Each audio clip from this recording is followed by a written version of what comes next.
देश भर में कोरोना संक्रमण के चलते लॉकडाउन जारी है। अब लॉकडाउन का चौथा चरण भी जल्द शुरू होगा। ऐसे में झारखंड में 40 दिनों बाद खुले निजी अस्पतालों चिकित्सालयों की चांदी हो गई है। राजधानी रांची के ऑर्किड अस्पताल, मेदांता अस्पताल, राज अस्पताल समेत दर्जनों निजी अस्पतालों में गंभीर रोग के मरीजों का इलाज तो शुरू कर दिया गया है, पर उनके परिजनों से लाखों रुपए ऐंठे जा रहे हैं। इन अस्पतालों की तरफ से वेंटिलेटर पर रखे जाने वाले मरीजों से प्रतिदिन 10 से 15 हजार रुपए लिया जा रहा है।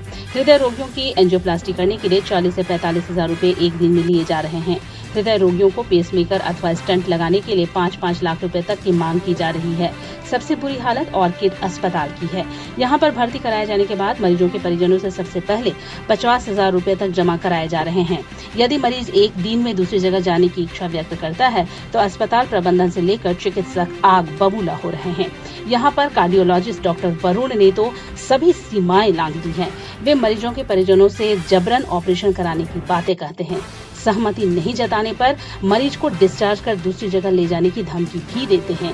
यहाँ तक कि दूसरी जगह मरीज को ले जाने के लिए अस्पताल की तरफ से एम्बुलेंस भी नहीं दी जाती है। प्रबंधन कहता है कि एम्बुलेंस का उपयोग स्टाफ को लाने ले जाने के लिए किया जा रहा है। इतना ही नहीं, स्टाफ नर्स प्रशिक्षुओं से 12-12 घंटे तक की ड्यूटी कराई जा रही है।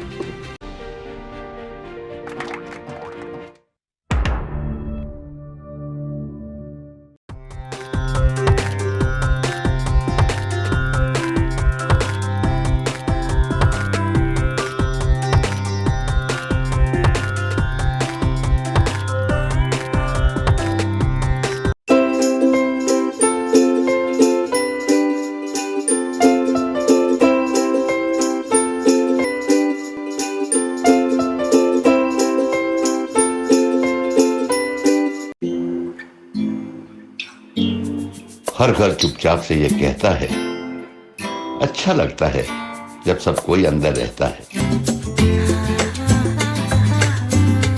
Stay home, stay safe, Asian paints.